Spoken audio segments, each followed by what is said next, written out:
C'était donc le dernier SmackDown sans fans, sans public, et ça fait très plaisir.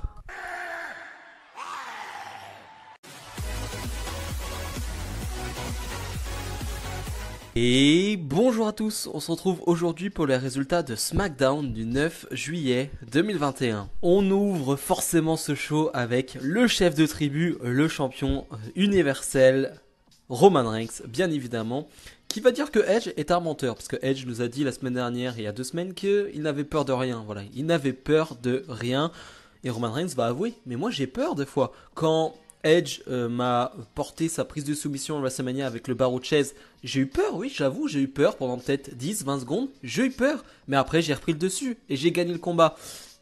Finalement, les Usos vont arriver, on va avoir encore le droit à une réunion de famille entre tout ce beau monde, avec une phrase qui fait un peu tout son sens, un Jey Uso qui va dire à Jimmy, voilà, relève la tête maintenant et travaille pour la famille. On va pas revenir sur ce qui s'est passé avec Jimmy Uso cette semaine, juste je vais rappeler les faits. Jimmy Uso lundi a été arrêté par la police, il conduisait sous état, il est alcoolisé tout simplement, il a été appelé par la police et ce n'est pas la première fois que ça lui arrive, donc voilà, on a une petite référence je pense là-dessus dans ce segment. Il n'a pas été puni plus que ça parce que finalement il est à SmackDown dans la semaine, il est dans le show, donc voilà, il n'a pas été plus puni que ça, mais en tout cas voilà, bon début de show comme d'habitude avec Roman Reigns, ça reste du très solide. Match de qualification pour le Money in the Bank masculin, on retrouve Baron Corbin face à Shinsuke Nakamura. Je sais pas ça fait combien de fois qu'on voit ce combat, mais ça tourne en rond. J'avais aimé, je crois que c'était à Raw, où on avait fait de nouvelles affiches, voilà, pour les qualifications pour le Money in the Bank. Par contre à SmackDown on fait les mêmes matchs, c'est à dire que on a une feud entre Nakamura et Baron Corbin, et pour la qualif ce sera Nakamura face à Corbin. On a une feud entre Rollins et Cesaro, et pour la qualif du Money in the Bank ce sera Cesaro face à Rollins. C'est pas très malin, voilà. Le match est correct, franchement, il n'y a rien à dire. On peut parler de Baron Corbin qui est toujours en dépression, qui ne se rase plus, qui laisse pousser ses cheveux et on dirait qu'il a pris 10 ans. Voilà, Baron Corbin, on dirait qu'il a 45 ans. J'abuse, mais en tout cas, vraiment, il fait très vieux dans ce combat. Il va perdre ce combat, donc Nakamura ira dans le Money in the Bank masculin. Et la descente aux enfers de Baron Corbin continue et je pense que c'est pas plus mal, dans le sens où on va avoir une sorte de gentillesse qui va arriver pour Corbin, qui va perdre. En tout cas, je pense que c'est le but recherché, avec finalement le public qui va être derrière Corbin, qui va espérer qu'il gagne un combat. Natalya et Tamina, les championnes par équipe, sont sur le ring et nous tease une surprise. Voilà, elles nous annoncent qu'elles vont avoir un match ce soir contre une équipe surprise, voilà, qu'on n'a jamais vue du côté de SmackDown ou de Raw. Et cette équipe, c'est Tegan Nox et Shotzi Blackheart. Ok, d'accord, grosse surprise, je m'attendais pas du tout à voir des membres de NXT à SmackDown. En tout cas, il y avait une rumeur, allez, 1 heure avant le show, qui nous disait peut-être les superstars d'NXT vont arriver du côté de SmackDown. Mais voilà, je m'attendais pas forcément à Tegan Nox et Shotzi Blackheart en équipe. Je rappelle que Shotzi Blackheart du côté de NXT est en équipe avec Ember Moon, donc assez spécial d'avoir Tegan Nox avec Shotzi Blackheart. Donc on va avoir ce combat qui est très correct.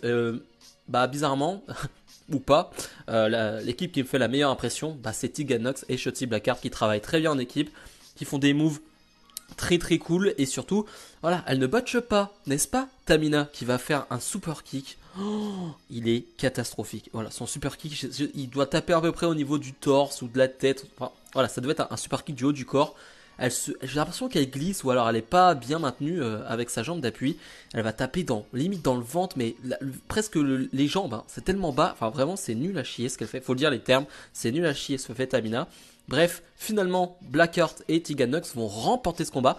Un match qui n'était bien évidemment pas pour les titres par équipe. Mais en tout cas, voilà, bonne première impression pour Tegan Nox et Shotzi Blackheart qui font les meilleures impressions que les championnes par équipe. C'est quand même pas si mal que ça. Sonya Deville est sur le ring, elle qui fait office de General Manager du côté de SmackDown. Elle nous annonce, en tout cas elle nous répète, parce qu'on l'a su dans la journée, que Bayley est absente, Bayley est blessée et sera donc absente pendant 9 mois. C'est énorme. Du coup, Bayley ne peut pas forcément combattre face à Bianca Belair lors de Money in the Bank. Mais voilà, c'est d'une tristesse son nom quand même pour Bayley qui était, je trouve, au top du top. Alors là, pas forcément dans cette feud, pas forcément en termes de titre ou non, pas dans ce sens-là, mais en termes de gimmick et de ce qu'elle arrive à proposer avec justement cette gimmick, je trouve qu'elle était vraiment au top. C'est une des MVP, franchement, de l'ère Thunderdome. C'était vraiment du bon Bailey qu'on a eu pendant cette année et demie. Et donc voilà, on lui souhaite un bon rétablissement en espérant qu'elle soit absente moins de 9 mois. Du coup, Sonya Deville nous annonce que Bianca Belair ne combattra pas à Money in the Bank, mais la semaine prochaine à SmackDown avec le retour du public face à Carmella. D'accord, pourquoi Carmella? Pourquoi Carmella? Pourquoi à chaque fois qu'une face doit affronter une heel, on se tape Carmella? C'est vraiment toujours Carmella, elle est là. Bon, d'accord. Carmella donc qui va arriver, et finalement Liv Morgan va dire mais encore une chance pour Carmella, voilà, elle va commencer à s'énerver, sauf que Sonya Deville va dire ne te plains pas, voilà, tais-toi tout simplement, parce que Carmella qui était dans le Money in the Bank, bah forcément ne le sera plus, et tu prends sa place. Voilà, Liv Morgan est officiellement dans le Money in the Bank féminin. Yes, enfin, yes. J'avais peur qu'il nous fasse le coup du en fait elle va pas y être. Bon, elle y est, et ça c'est très bien. Maintenant j'espère qu'elle va le gagner, ce Money in the Bank féminin, mais bref, on aura le temps d'en reparler. Segment un peu tristounet, j'ai envie de dire, avec Bailey qui, même elle va être en vidéo, elle va me faire très mal, elle va dire, bah, c'est de votre faute, hein, c'est à cause des fans que je me suis blessé, donc toujours très cool Bailey, mais bref, en tout cas le segment est un peu tristounet pour Bailey, mais cool pour Liv Morgan. Petite vignette de présentation pour nous annoncer que Toni Storm sera d'ici quelques semaines du côté de SmackDown. Ça, c'est très bien. Toni Storm qui est un peu à l'arrêt du côté de NXT, elle, je l'ai déjà dit, hein, elle qui, il y a peut-être 2-3 ans, on s'est dit, ok, la prochaine future star féminine du catch WWE, c'est Toni Storm. Voilà, clairement. Et finalement, on a un Rhea Ripley qui est monté, on a une Bianca Belair qui est montée, et Toni Storm qui est resté un peu dans l'ombre de tout cela. Et je me dis que ça peut être vraiment un bon coup de boost pour Toni Storm qui a vraiment toutes les qualités pour briller dans le roster principal.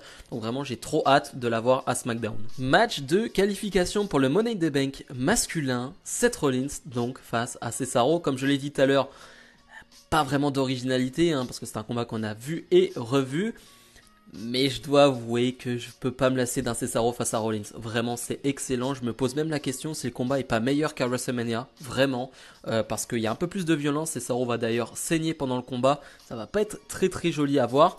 Mais ouais, je sais pas. Je trouve qu'ils auront laissé beaucoup de temps aussi. Et ça fonctionne toujours aussi bien. Franchement, il n'y a pas grand chose d'autre à dire. Cesaro, Rollins, bah c'est parfait. Vraiment, vraiment, t'as toujours de très bonnes combinaisons. T'as toujours de très bons enchaînements. Donc voilà, il y a une partie de moi qui me dit ah on l'a déjà vu, il y a une partie de moi qui regarde le match et qui se dit mais tais-toi, c'est trop bien. Et le match est vraiment très cool. C'est Cesaro qui va finalement perdre, donc victoire de Seth Rollins qui va donc être dans le Money in the Bank. Un peu déçu, un peu surpris, voilà le push de Cesaro qui s'arrête un peu là. J'ai l'impression que le push de Cesaro s'arrête là aujourd'hui, dans le sens où il a affronté Roman Reigns, je le voyais plutôt aller dans le Money in the Bank. Pourquoi pas gagner Money in the Bank? Non, il n'y est même pas et j'ai l'impression qu'il a perdu sa feud face à Rollins parce que ça fait 2 victoires à 1 pour Rollins. Voilà, un peu bizarre. En backstage, on va retrouver Rollins qui va avoir un petit face-à-face avec Edge qui va lui rappeler, voilà, qu'est-ce qui s'est passé je crois en 2014 je crois où Rollins avait tabassé Edge ou quelque chose comme ça si je me trompe pas.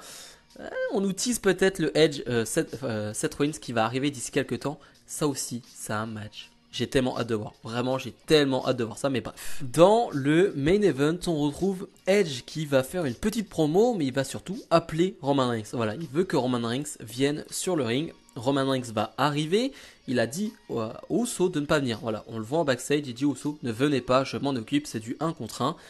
Sauf que Roman Reigns va être assez déçu parce que les Usos ont finalement arrivé. On sent que Roman Reigns n'apprécie pas vraiment cela. Ils n'ont pas écouté les ordres du chef de tribu.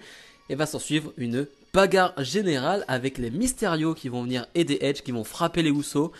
Et surtout un Roman Reigns qui va fuir. Voilà, Roman Reigns va vraiment s'en aller et laisser ses cousins se faire fracasser. Voilà, Edge qui va porter sa prise de soumission avec le chaînon de la chaise, là, la barre de la chaise, voilà, qui va aller dans la bouche de Jay, dans la bouche de Jimmy. Enfin voilà, c'est assez violent. C'est le Edge qu'on aime depuis qu'il est de retour.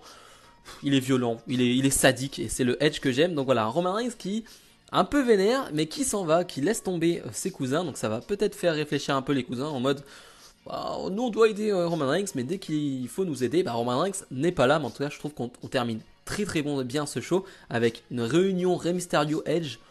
Bon, on prend 20 ans dans la gueule, hein. Avec ça, Edge et Rey Mysterio quand même, pour les anciens, vraiment, tu prends 20 ans dans la tête direct, hein. Edge et Rey Mysterio qui ont été champions par équipe, je crois, enfin, ça date vraiment, c'est vraiment un truc de 15-20 ans. Ouais, donc voilà, c'est un petit coup de vieux, mais c'est un bon coup de vieux qui fait plaisir. Bilan de ce SmackDown. Pas grand chose de nouveau, j'ai envie de dire, on reste dans la continuité, c'est pas toujours de très bonnes choses. Moi je suis content parce qu'on va avoir de nouvelles superstars d'NXT qui vont arriver à SmackDown, avec Tegan Nox, Shotzi Blackheart. Je sais pas si elles vont vraiment rester à SmackDown, si c'était juste un one shot. On va avoir Toni Storm, donc ça voilà, ça va rajouter un peu de fraîcheur. Sinon je dis qu'on est dans la continuité parce que oui, on continue les mêmes feuds, c'est presque les mêmes combats, mais il n'y a rien de très mauvais. Voilà, ça, ce que je veux dire, c'est que dans ce qui s'est passé à SmackDown, il n'y a rien d'horrible, rien de mauvais à regarder. C'est du déjà vu, certes, mais c'est pas dégueulasse. Tout ce que j'ai à dire aussi, c'est que la semaine prochaine, les fans seront de retour. Et le SmackDown de la semaine prochaine, j'ai tellement hâte de le voir. J'espère que vous serez présents aussi pour ma review parce que j'attends vraiment beaucoup de ce show. Vraiment, avec le retour des fans, j'espère que la WWE va mettre le paquet et j'en doute pas. Vraiment, j'en doute pas. Bref, dites-moi en commentaire ce que vous avez pensé de ce show. Comme d'habitude, n'hésitez pas à mettre le petit pouce bleu et à vous abonner. On est sur la route des 600 abonnés. Nous, on se retrouve dès mardi pour la review de Raw. Salut, salut!